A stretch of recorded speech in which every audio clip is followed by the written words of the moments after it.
At the wedding reception, my dad drunkenly told everyone, "Julian, oh, you mean the bartender? He won't last 10 minutes in a place like this."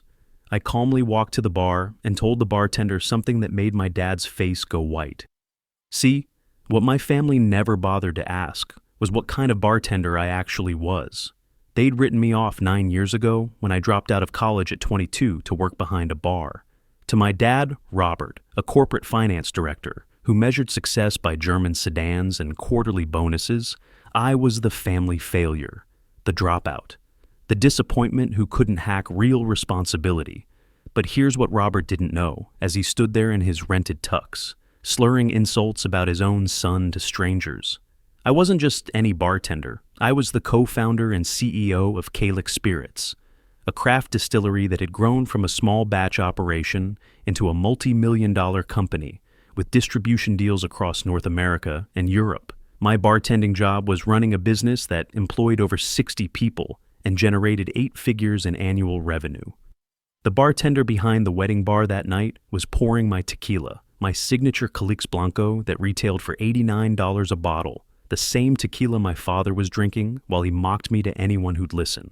I'd received the wedding invitation 3 weeks earlier, addressed in my mother's careful handwriting. I almost didn't come.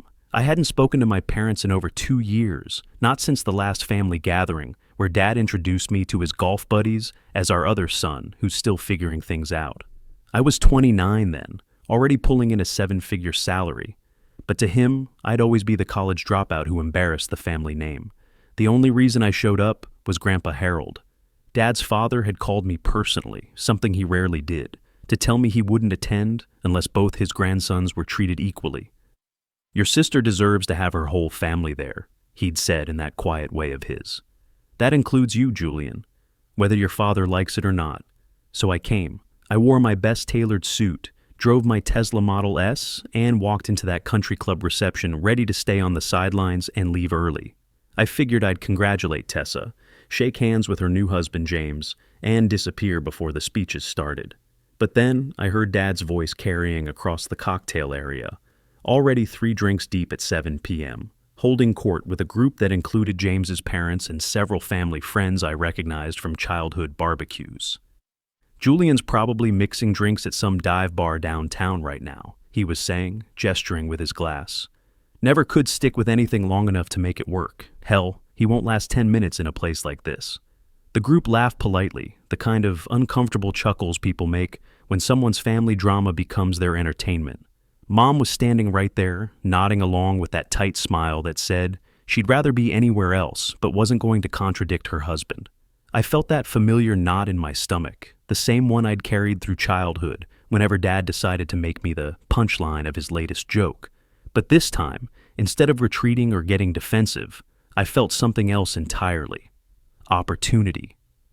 I walked calmly to the bar where a young bartender in a black vest was polishing glasses. Professional habit made me notice the setup immediately. Top-shelf spirits, proper glassware, someone who knew what they were doing. "Excuse me," I said quietly. "What tequila are you using for the premium pours?" His face lit up. "Calyx Blanco.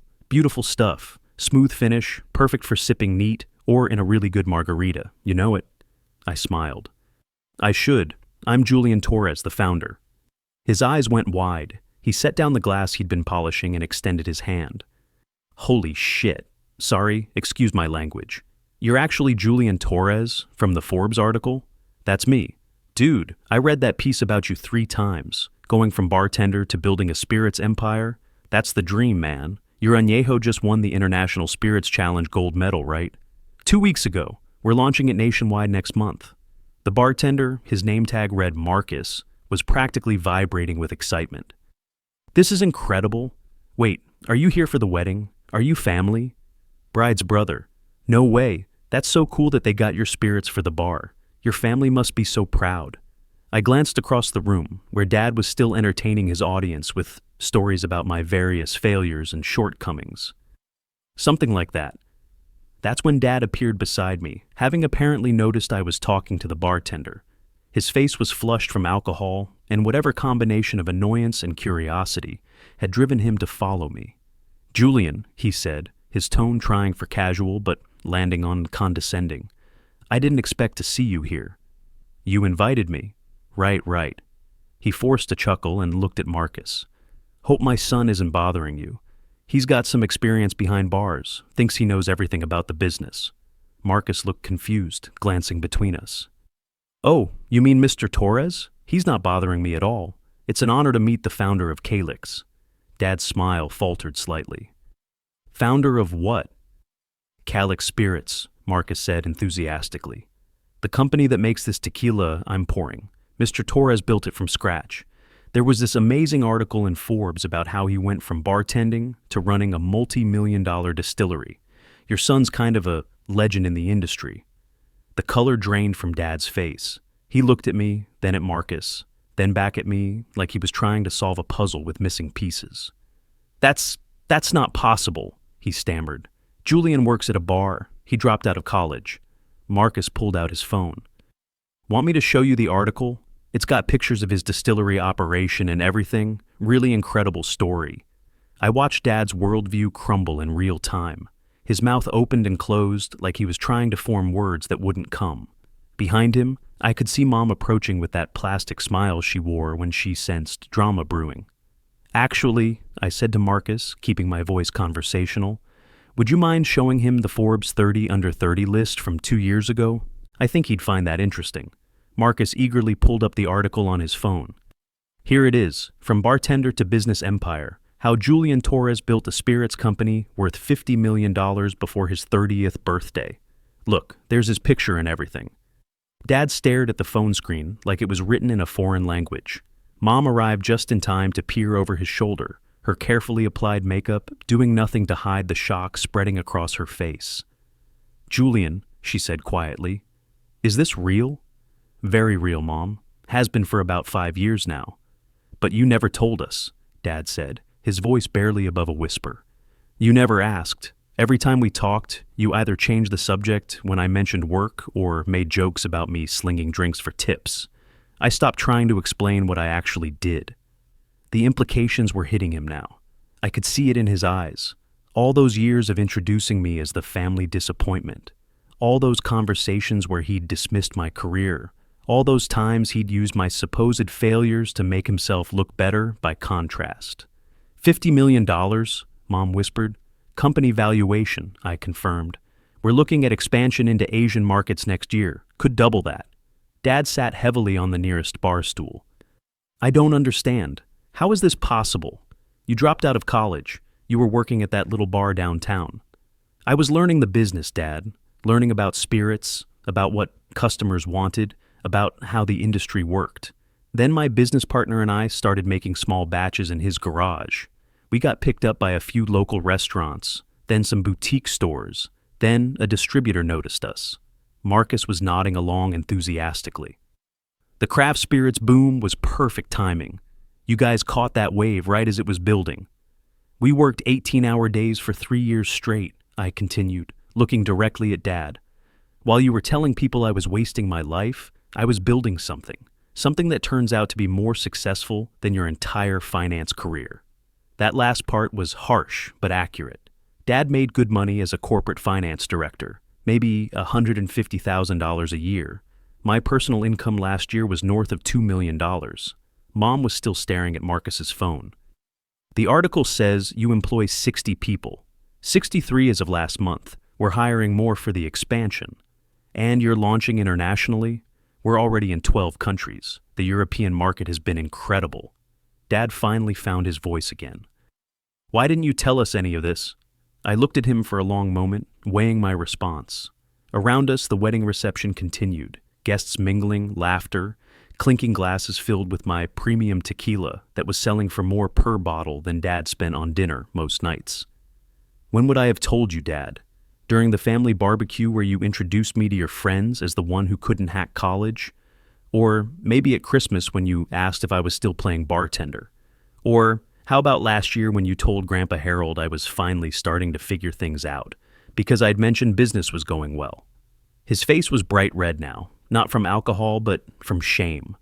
Mom was looking between us like she was watching a tennis match. I tried to tell you, I continued, multiple times, but every conversation became about how I should go back to school, get a real job, stop wasting my potential. You'd already decided what my story was. You weren't interested in hearing what it actually was. That's when James appeared, looking confused and slightly panicked. He'd apparently caught wind of whatever was happening and came to investigate. "Everything okay over here?" he asked, though his eyes were locked on his phone screen. "Julian, I Googled you." "Ah," I said. "And what did you find?" "Forbes article, Business Week interview, Inkeo magazine feature." He looked up at me with a mixture of awe and embarrassment.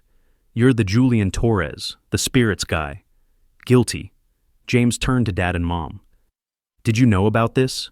Your son built a $50 million company?" The silence stretched out uncomfortably. Finally, Mom spoke up. We didn't realize the scope of his success." "The scope?" I almost laughed. "Mom, you told people I was still trying to find myself at 30 years old. I was running a company with 8-figure revenue while you were making excuses for why I wasn't at family photos." James was scrolling through his phone. "There's a video interview here. You're talking about expanding into premium restaurants and—" "Wait." He looked up sharply. "The tequila we're serving tonight, that's yours?" "Calix Blanco, yes. Your event planner has excellent taste." "Jesus Christ," James muttered. "I served you your own drink when you walked in. I had no idea who you were. Most people don't. I prefer it that way." But the word was already spreading. I could see it happening in real time. Phones coming out, whispered conversations, people Googling my name. Within 20 minutes, the entire reception knew that the family disappointment they'd been hearing about was actually the most successful person in the room. Cousin Lisa, who hadn't spoken to me in 5 years, suddenly appeared with a big smile. "Julian, I had no idea about your company. So impressive." Uncle Greg was right behind her. "Buddy, we should catch up. I've got some business ideas you might find interesting." Aunt Martha, who'd spent years asking my mom when I was going to get my act together, was suddenly full of praise for my entrepreneurial spirit. It was nauseating and satisfying in equal measure. These people had written me off for a decade, and now they were falling over themselves to be associated with my success. But the best part was watching Dad try to navigate this new reality.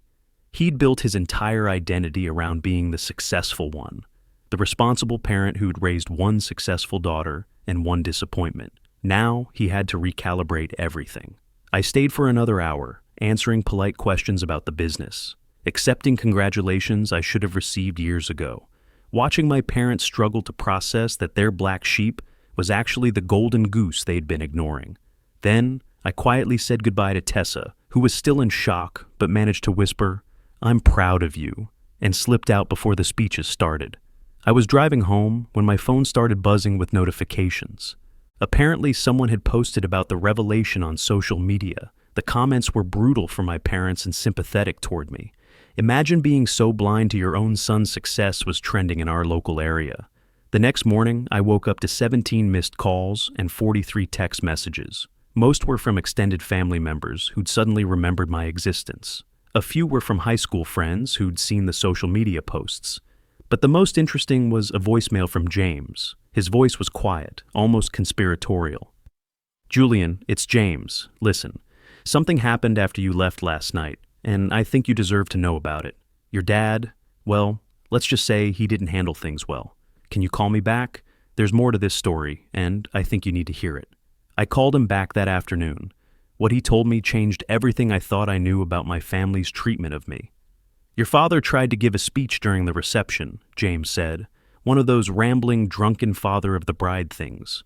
"But halfway through, my cousin Derek asked him about you, asked why he'd never mentioned having such a successful son. And your dad lost it, started ranting about how you'd been hiding things from the family, how you'd made them all look stupid on purpose. My mom asked if he was proud of what you'd accomplished, and he said," James paused, "he said he wasn't going to celebrate someone who'd been playing games with the family for years." "Playing games?" It gets worse. My dad, who's pretty direct, asked him why he'd been telling everyone you were struggling if he knew you were successful.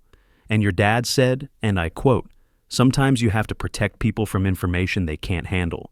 I felt something cold settle in my stomach. Protect people from what information? That's what everyone asked, and that's when it came out. James took a deep breath. Julian, your dad has known about your company for over 2 years. He's been deliberately hiding your success from everyone, including your mom. The room spun slightly. That's impossible. He hired a private investigator to look into your finances after you missed some family event. Said he was worried you were in trouble and might ask for money. But when the investigator came back with information about your company's success, your dad decided to bury it. Why the hell would he do that? Because, James said quietly. According to what came out during his drunken rant, he couldn't stand the idea of his dropout son being more successful than him. He said you were supposed to be the cautionary tale, not the success story. I sat down hard on my couch. He knew the whole time. He knew, and he actively lied to everyone about it. Your mom was devastated when she found out. She'd been worried about you for years, thinking you were struggling, and it turns out her husband was feeding her false information about their own son. The betrayal ran deeper than I'd ever imagined. It wasn't just neglect or dismissiveness. It was active sabotage of my relationship with my entire extended family. There's more, James continued. After your dad stormed out, people started comparing notes. Turns out he's been telling different lies to different people for years.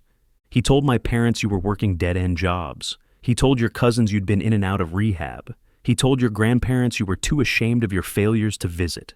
Jesus Christ. Julian, your whole family has been worried sick about you based on lies your father was spreading, and he did it because he couldn't handle his son outshining him. I spent the next week processing this information. The casual neglect I'd attributed to indifference was actually calculated malice. Dad hadn't just failed to support my success. He'd actively worked to hide it from people who would have celebrated with me.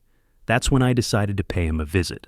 I drove to my childhood home on a Tuesday evening, knowing he'd be home from work, but not yet deep into his evening bourbon routine. Mom's car was in the driveway too, which was perfect. It was time for both of them to face what Dad had done. Mom answered the door, and I could see she'd been crying recently. Her makeup was carefully reapplied, but her eyes were still red.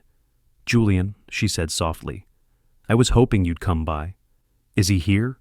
"In his study."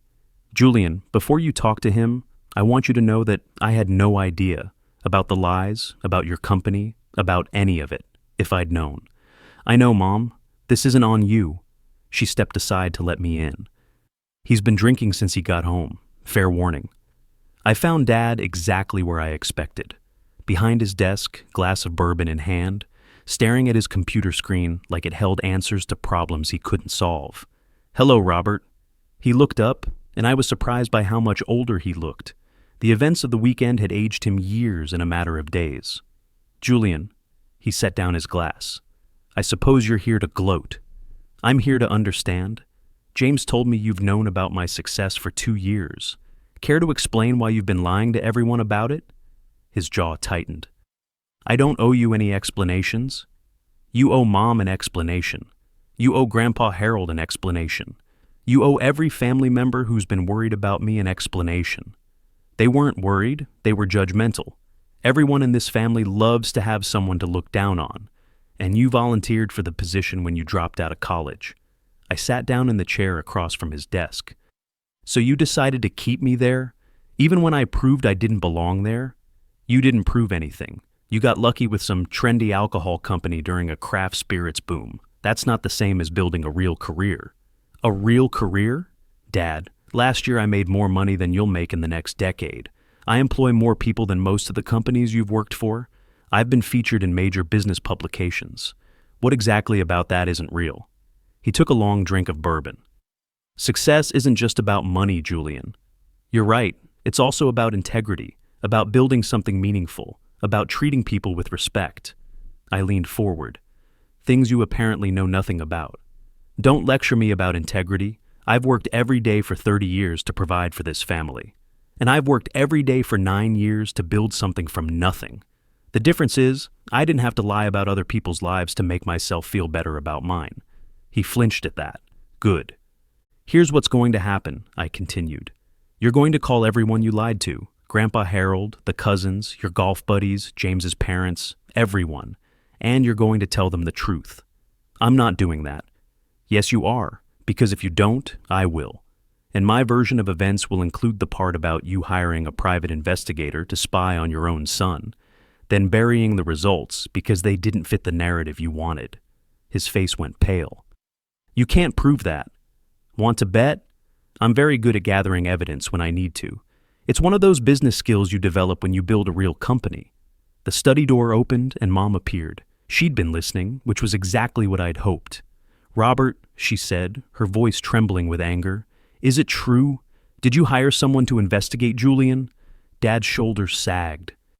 "Margaret, I was trying to protect our family." "From what? From having a successful son? From being proud of what he accomplished? From being made to look like fools when his little experiment failed?" "It didn't fail!" Mom shouted, loud enough that I jumped. I'd never heard her raise her voice to Dad before. "It succeeded beyond anything you've ever done, and you were so threatened by it that you turned us all against our own son." "I wasn't threatened. I was being realistic. You were being petty and jealous and cruel." Mom was crying now, but her voice remained strong. "Do you have any idea what you've done? Julian has been successful for years, and instead of celebrating with him, instead of being the proud father you should have been, you made sure he felt rejected and alone. I didn't make him do anything. He chose to distance himself from this family." "Because you gave him no choice." I stood up. "Because every time I tried to share good news, you either dismissed it or turned it into a joke. Because you made it clear that the only version of me you were willing to acknowledge was the failure you needed me to be." The room fell silent except for the sound of Mom's crying and the tick of Dad's antique desk clock. Finally, I spoke again. "I'm done with this. I'm done trying to have a relationship with someone who sees my success as his failure. You want to know the truth, Dad? I didn't come back to this family despite being successful. I became successful despite this family." I pulled out my phone and opened my banking app, then turned the screen toward him. "That's my current account balance. Those are my quarterly earnings. That's what I donated to charity last month, more than you make in 6 months. His eyes widened as he looked at the numbers. "I'm not showing you this to brag," I continued. "I'm showing you so you understand what you threw away. You had a son who built something incredible, who could have shared that success with his family, who wanted nothing more than his father's respect. Instead, you chose to make him your enemy." I headed for the door, then paused. "Mom, you're welcome in my life anytime you want to be, but him," I gestured toward Dad. "He burned that bridge years ago, and I'm done pretending it can be rebuilt." As I walked out of the house, I heard Mom say quietly, "I hope you're proud of yourself, Robert. You just lost your son forever." That was 6 months ago. Mom and I have rebuilt our relationship slowly but surely. She's visited my distillery, met my employees, learned about the business she never knew existed. She's proud now, genuinely proud, and makes a point of talking about my success to anyone who'll listen. Tessa and I are working on things too. She's apologetic and genuinely seems to understand how badly the family dynamic damaged our relationship. James has become an unexpected ally. He's horrified by what his new father-in-law did and has been quietly supportive behind the scenes. As for Dad, I haven't spoken to him since that night in his study. I heard through Mom that he's been forced to correct his lies with various family members, though he's never actually apologized to anyone. His reputation in the family has taken a serious hit. Turns out people don't appreciate being lied to for years. Last month, I got an interesting phone call from my lawyer. Someone had been asking questions about my company's licensing agreements and distribution contracts. A little investigation revealed it was Uncle Greg, no doubt hoping to find some way to insert himself into my business now that he knew it was successful. I declined to meet with him. Instead, I did something that would have been impossible in the old family dynamic. I succeeded even bigger. Last week, Calyx Spirits announced a $15 million expansion into premium restaurants nationwide. The press release mentioned my background as a college dropout who built a spirits empire from scratch. 3 major business magazines want to feature my story. Forbes is considering me for their cover, and every single article mentions how I did it without support from my family. How I proved that sometimes the black sheep knows exactly where he's going. Dad's version of my story, the failure, the disappointment, the cautionary tale, is officially dead. The real version is being written in business journals and industry publications, and there's no private investigator in the world who can bury that. I'm 31 years old. I'm worth more than I ever dreamed possible, and I finally understand that some families lift you up while others just weigh you down. I chose to fly anyway, and that, it turns out, is the best revenge of all.